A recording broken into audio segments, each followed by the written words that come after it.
Welcome to the first video of a new series I plan to start called A Short Dive on Ancient Civilizations. This video is dedicated to the ancient Sumerian civilization. And without further ado, let us begin. Sumer is the earliest known civilization. It is located in the southernmost part of Mesopotamia between the Tigris and Euphrates rivers. In the area that later became Babylonia and is now southern Iraq, from around Baghdad to the Persian Gulf. Sumer first emerged during the Chalcolithic and early Bronze Ages between 4500 and 4000 BC by a non-Semitic people who did not speak the Sumerian language. They are now called Proto-Euphratians or Ubaydians, after the village of Al-Ubaid, where their remains were first discovered.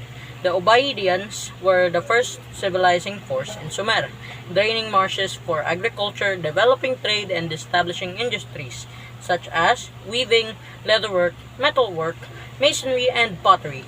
After the Ubaydian immigration to Mesopotamia, various Semitic people infiltrated their territory, adding their culture to the Ubaydian culture and creating a high pre-Sumerian civilization. The people known as Sumerians, whose language became the prevailing language of the territory, probably came from around Anatolia, arriving in Sumer about 3300 BC. By the 3rd millennium BC, the country was the site of at least 12 separate city-states: Kish, Uruk, Ur, Sipar, Akshak, Larak, Nippur, Adab, Uma, Lagash, Badtibira, and Larsa. Each of these city-states was comprised of a walled city and its surrounding villages and land, and each worshipped its own deity, whose temple was at the center of the city. Political power originally belonged to the citizens, but as rivalry between the various city-states increased, each adopted the institution of kingship. An extant document, the Sumerian king list, records that 8 kings reigned before the Great Flood. The Great Flood is a mythological story about a great destruction that once befell the earth. While the biblical version is the most famous, there are many different versions of this story, one of which is a Sumerian version. And the story goes like this. When the gods had decided to destroy humanity with a flood, the god Enki, who did not agree with the decree, revealed it to Ziusudra, a man known for his humility and obedience. Ziusudra did as Enki commanded him and built a huge boat, in which he successfully rowed out of the flood.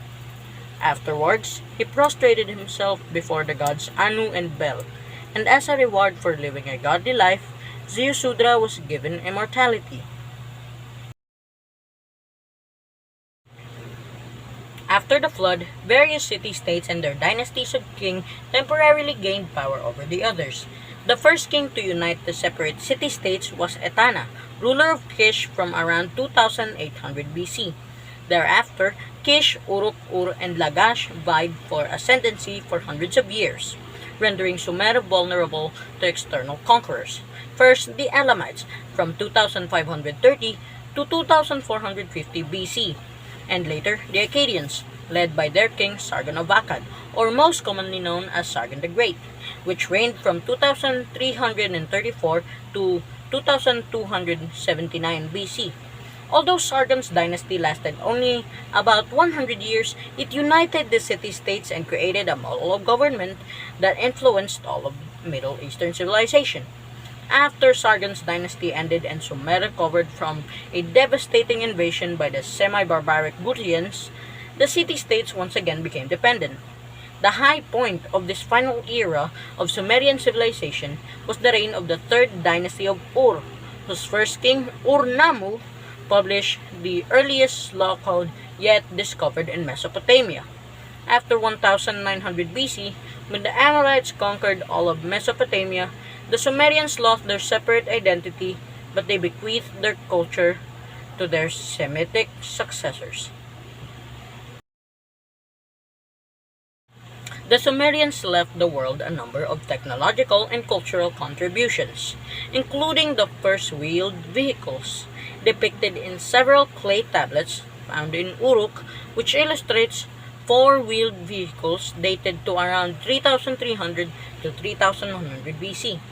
The potter's wheels, the first system of writing, the cuneiform, the first codes of law, and the first city-states also came from Sumer. So we can all thank the Sumerians for their contributions to society. That will be all in this video. I hope you learned, and I will see you all in the next one. Thank you and goodbye.